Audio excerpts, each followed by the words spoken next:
Thank you for clicking on the video. I am Marcus, the 40-bit father, and if you've seen my videos, you know that I am your resident Lance main, aka the tank.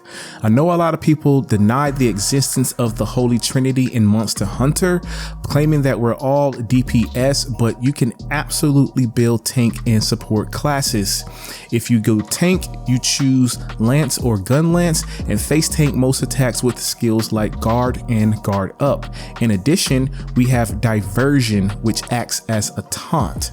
If you go support/healer, you choose SNS or hunting horn with skills like wide range, speed eating, and free meal. I feel like there's a kinship between these playstyles because they're all about keeping your DPSers alive so that they can focus purely on slaying the monster as fast as possible. With that in mind, these builds that I'm going to share can also dish out damage while supporting the team. Now you might be asking, why even make these builds when everyone says the game is too easy? Well, the truth is that monsters are getting harder with the addition of Zoshia, Arch-Tempered Reidao, and even Tempered Misuzune. Now look, I'm a dad, so my time is limited. I can't be wasting 20 minutes in a hunt just to fail it and get no progression. So this video is for those who want to switch it up, are tired of failing quests, or just like to be that Giga Chad support hunter. First up is SNS. Now, we've all seen the builds, we already know what to do, and I'm not going to reinvent the wheel. However, most of the builds that I found online are a bit older by at least a month or two at the time of writing, and a lot of them use the gore meta.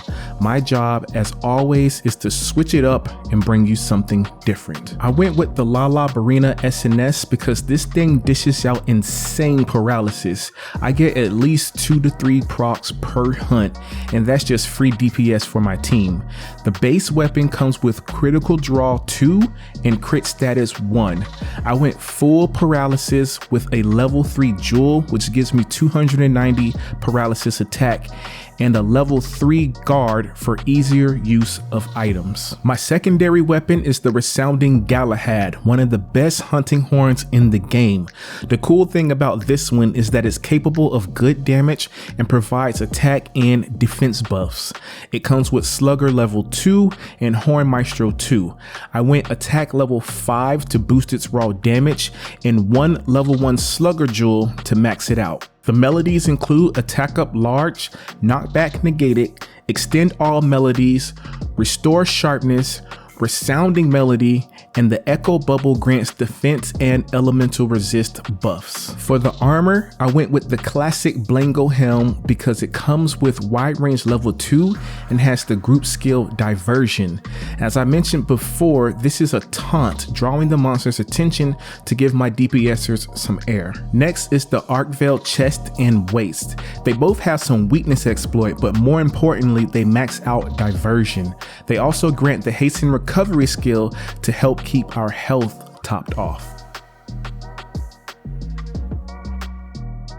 The new Udra arms provide speed eating 2 and counter strike 1, and last are the raid beta legs. I mainly chose these for the slots, but latent power isn't bad either.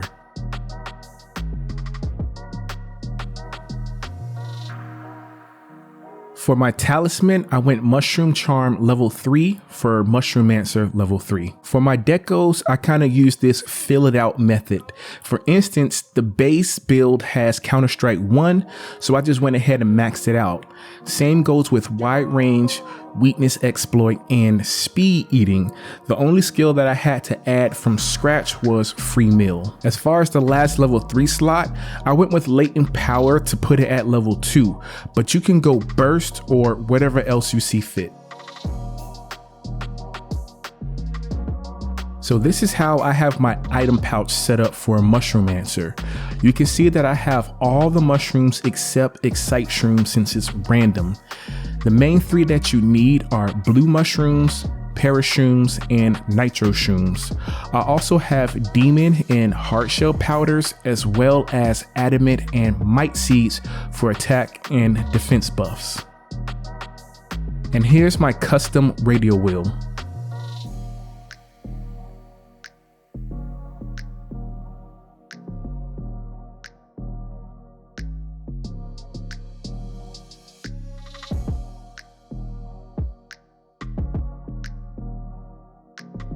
Now for the real reason you're here, my hunting horn build.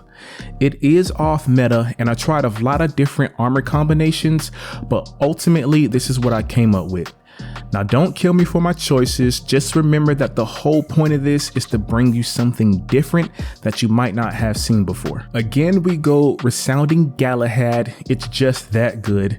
Same setup as before, and since this is a somewhat of a slow hitting hammer type weapon, I decided to go raw attack instead of affinity. You'll notice a theme here, hence the level 5 attack and slugger. For my secondary, you all know it, the Queen Chord Maker super healing horn. It comes with crit status 3 and poison duration up. The melodies include attack up large, health recovery small, recovery speed large, melody of life, and the bubble provides health regen. For the jewels, I added Horn Maestro 2 and Slugger level 3. For the armor, I did a 2-set split. First, a Zoshia 2-piece, the head and legs, which grants Super Recovery 1, Agitator 1, Counter Strike 1, and Recovery Speed 2.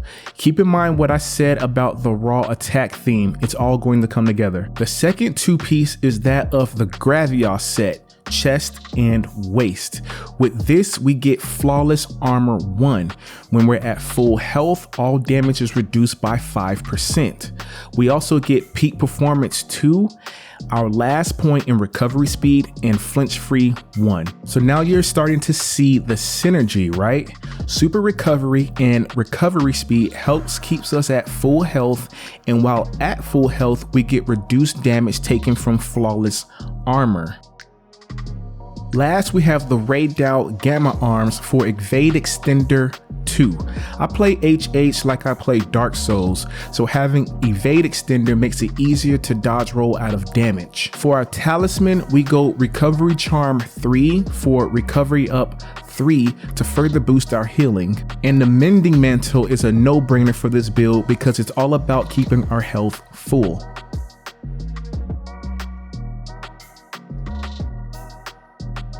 Now, to complete our synergy and continue the theme, we max out peak performance for that plus 20 raw while we're at full health. Max out Agitator for another plus 20, and of course, we max out Counter-Strike for yet another plus 25. We also max out Flinch Free so that we can play our songs with less interruptions from both the monsters and players. Now, I know a lot of people don't like peak performance and they'd rather go weakness exploit or maximum might, etc., all the affinity skills, we've seen it before, but don't knock it until you try this build. I find that the synergy works really well because I'm primarily focused on keeping everyone alive and topped off, including myself. And with all this recovery up, recovery speed, super recovery, pretty much at full health, the full hunt, therefore peak performance has a very high uptime. But that's gonna do it for the video. If you made it this far, thank you so much for your time. Please leave a like, comment, and subscribe. But for now, I gotta go feed the kids.